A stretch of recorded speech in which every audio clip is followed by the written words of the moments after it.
Hello बच्चों, चलिए प्रश्न को पढ़ते हैं। दो रेलगाड़ियां 30 किलोमीटर प्रति घंटा की चाल से एक दूसरे की ओर आ रही हैं। एक गाड़ी की सीटी की आवृत्ति दूसरी गाड़ी में बैठे यात्री को 700 हर्ट्ज प्रतीत होती है। ज्ञात कीजिए सीटी की वास्तविक आवृत्ति, उसी यात्री द्वारा सुनी गई आभासी आवृत्ति में अंतर जब दोनों गाड़ियां एक दूसरे को क्रॉस करती हैं। ध्वनि का वेग 330 मीटर प्रति सेकंड है। तो चलिए बच्चों, सबसे पहले हम लिख लेंगे मूल अवधारणा। मूल अवधारणा जिस पर कि बच्चों यह प्रश्न आधारित है। बच्चों यह प्रश्न आधारित है डॉपलर प्रभाव पर। डॉपलर प्रभाव। बच्चों डॉपलर प्रभाव ध्वनि तरंगों में भी होता है और डॉपलर प्रभाव प्रकाश तरंगों में भी होता है। यहां पर बच्चों हम बात कर रहे होंगे ध्वनि में डॉपलर प्रभाव की। ध्वनि में डॉपलर प्रभाव की। तो चलिए पहले समझ लेते हैं कि क्या होता है डॉपलर प्रभाव। जब कभी ध्वनि स्रोत और श्रोता के बीच आपेक्षिक गति होती है,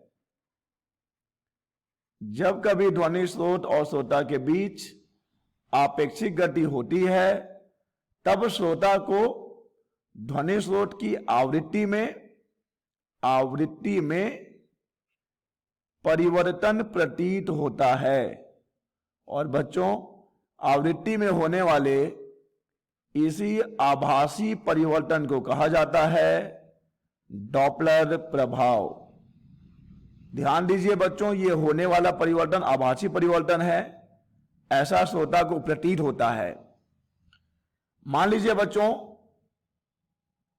ध्वनि स्रोत द्वारा उत्पन्न की गई जो तरंग है उसकी आवृत्ति n है और हमारे श्रोता को जो आवृत्ति प्रतीत हो रही है वो n डैश है। अतः यहां पर आभासी आवृत्ति है n डैश और वास्तविक आवृत्ति है n। बच्चों आभासी आवृत्ति और वास्तविक आवृत्ति का जो अनुपात होता है उसका सूत्र होता है v प्लस माइनस vo भागित v प्लस माइनस vs, जहां पर कि बच्चों vo है श्रोता का वेग और vs है स्रोत का वेग और बच्चों यहां पे v है ध्वनि का वेग। तो चलिए बच्चों इस सूत्र का उपयोग करते हुए, इस मूल अवधारणा को जानते हुए अब हम इस प्रश्न को हल करेंगे। देखिए बच्चों प्रश्न क्या कह रहा है कि दो रेलगाड़ियां 30 किलोमीटर प्रति घंटा की चाल से एक दूसरे की ओर आ रही हैं। ठीक है बच्चों, तो यहां पर अगर हम बात करें तो एक ट्रेन जिसे हम ध्वनि का स्रोत ले लेंगे और दूसरा ट्रेन जिसमें श्रोता है उसे हम ओ ले लेते हैं। तो बच्चों यहां पे Vs और Vo दोनों का जो वेग है बच्चों, Vs और Vo दोनों का वेग दिया गया है 30 किलोमीटर प्रति घंटा। 30 किलोमीटर प्रति घंटा। तो चलिए पहले हम इस वेग को बदल लेते हैं मीटर प्रति सेकंड में। इसके लिए हम इसे 5/18 से गुणा कर देंगे बच्चों, तब ये हो जाएगा। इसको हल करने पे हमें मिलेगा 25/3 मीटर प्रति सेकंड। तो यहां पर स्रोत और श्रोता दोनों का वेग हो जाएगा बच्चों 25/3 मीटर प्रति सेकंड। अब देखिए बच्चों यहां पर जो वास्तविक आवृत्ति दी गई है, नहीं क्षमा कीजिएगा, यहां पर लिखा गया है कि एक गाड़ी की सीटी की आवृत्ति दूसरी गाड़ी में बैठे यात्री को 700 हर्ट्ज प्रतीत होती है, अतः बच्चों यहां पर दिया गया है एन डैश अर्थात आभासी आवृत्ति का मान, जिसे चलिए हम ले लेते हैं 700 और जिसे हम एन डैश नाम देते हैं और इसका मान है 700 हर्ट्ज। 700 हर्ट्ज। तो बच्चों पहले हमें ज्ञात करना है सीटी की वास्तविक आवृत्ति। तो इसके लिए हमने सूत्र अभी मूल अवधारणा में डिस्कस किया है। तो बच्चों यहां पर प्रश्न कह रहा है कि दोनों एक दूसरे की ओर आ रही हैं। तो ये रहा हमारा स्रोत और ये रहा हमारा श्रोता, दोनों ही ट्रेनें हैं। और मान लीजिए ये एन आवृत्ति की तरंगें, जो एन आवृत्ति की सीटी जो है उत्पन्न करती है, और हमारे इस श्रोता को जो आवृत्ति प्रतीत हो रही है वो है एन डैश, जिसका कि मान 700 हर्ट्ज दिया गया है। तो बच्चों यहां पर Vs और Vo दोनों विपरीत दिशा में हैं, यानी दोनों एक दूसरे की ओर आ रहे हैं। और आपको मालूम है कि ध्वनि का वेग हम हमेशा ध्वनि के स्रोत से हमेशा श्रोता की ओर लेते हैं बच्चों। तो अब वक्त है अपने मूल अवधारणा को उपयोग में लाने का। आभासी आवृत्ति और वास्तविक आवृत्ति बराबर जो दोनों का अनुपात है बच्चों, ये होता है V प्लस माइनस Vo भागित V प्लस माइनस Vs। जरा समझ लीजिए बच्चों, सूत्र को समझ लीजिए। पहले हमने यहां पर आभासी आवृत्ति और वास्तविक आवृत्ति का अनुपात लिया है, जो कि बराबर है श्रोता के सापेक्ष ध्वनि का वेग, और बच्चों यहां नीचे हर में है स्रोत के सापेक्ष ध्वनि का वेग।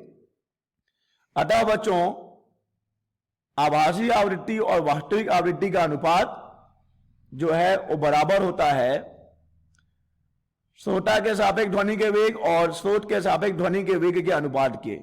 ठीक है बच्चों, अब हम यहां पर मान रखेंगे और हल करेंगे। तो बच्चों यहां पर एन डैश बटे एन बराबर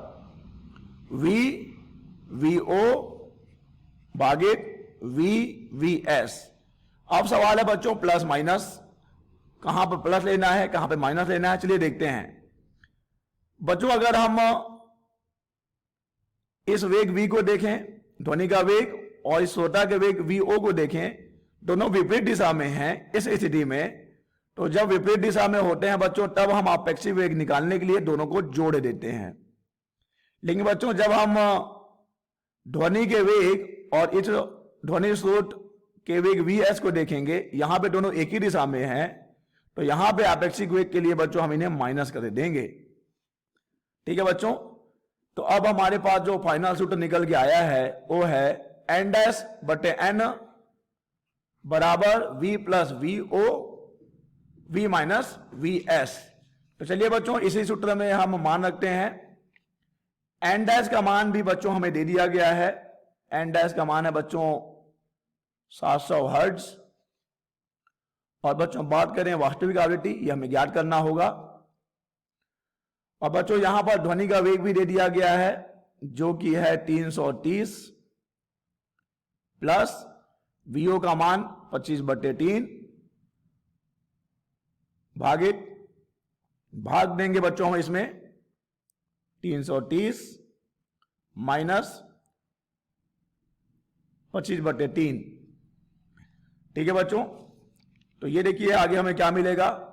इसे सरल करेंगे तो 700/n जो कि वास्तविक आवृत्ति है, और बच्चों यहां पर हमें मिल जाएगा 990 प्लस 25, भाग देंगे हम इसमें 990 माइनस 25।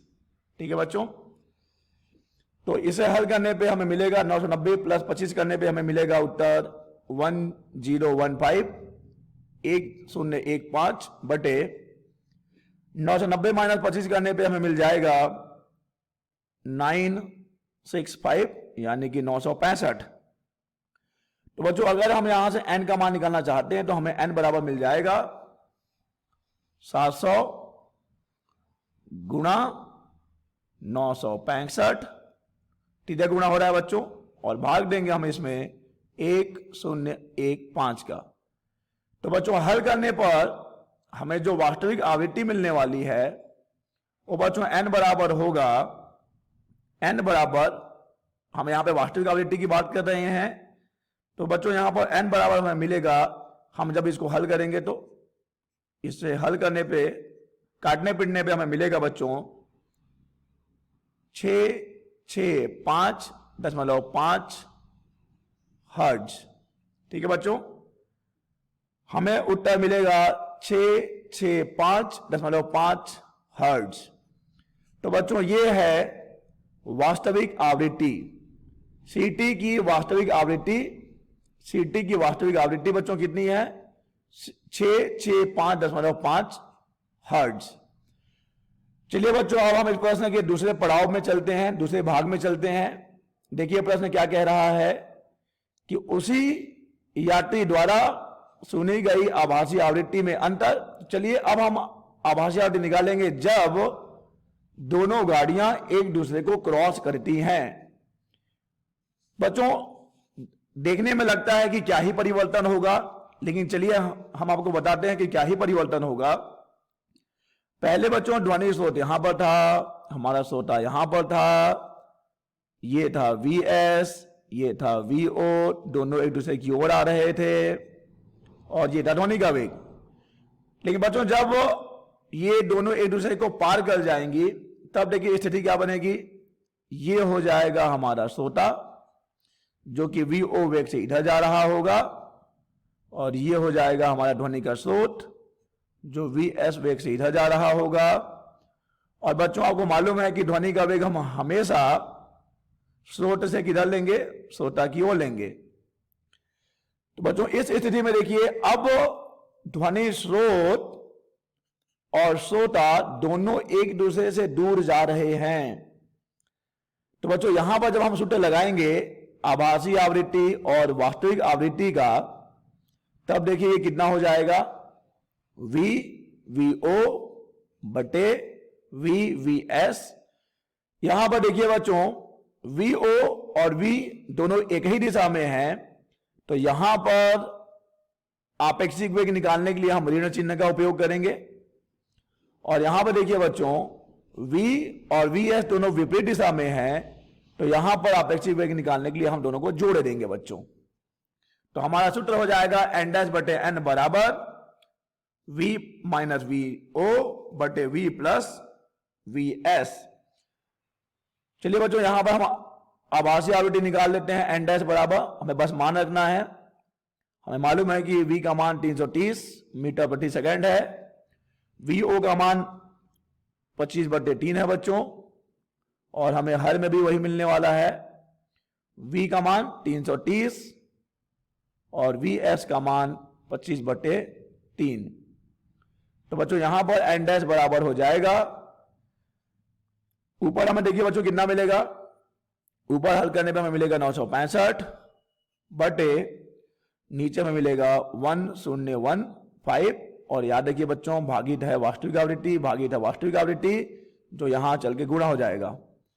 तो चलिए हम आगे वहां पर वास्तविक आवृत्ति का मान रख दें।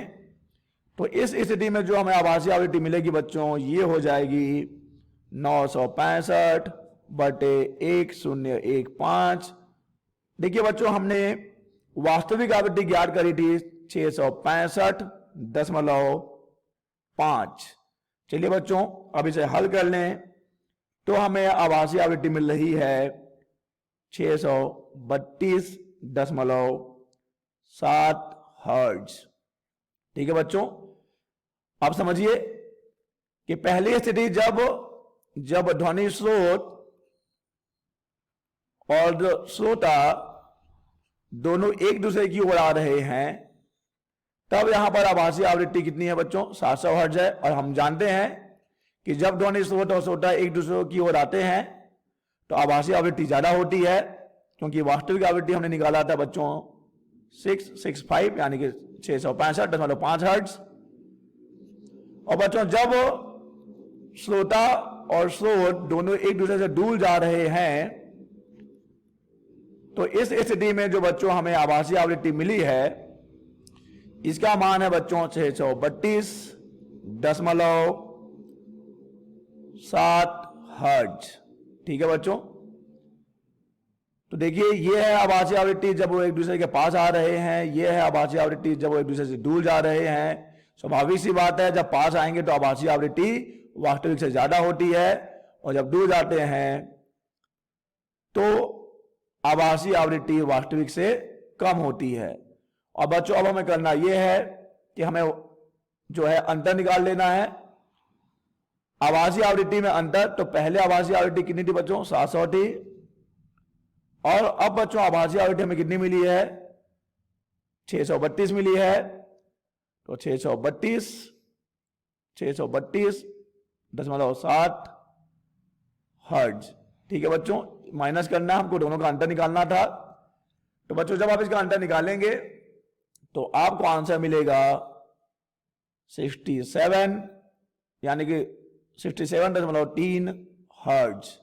ठीक है बच्चों, तो ये हो जाएगा उसी यात्री द्वारा सुनी गई आभासी आवृत्ति में अंतर जब दोनों गाड़ियां एक दूसरे को क्रॉस करे जाती हैं। तो बच्चों ये है अंतर। ठीक है, आशा करते हैं आपको समझ आया होगा। धन्यवाद।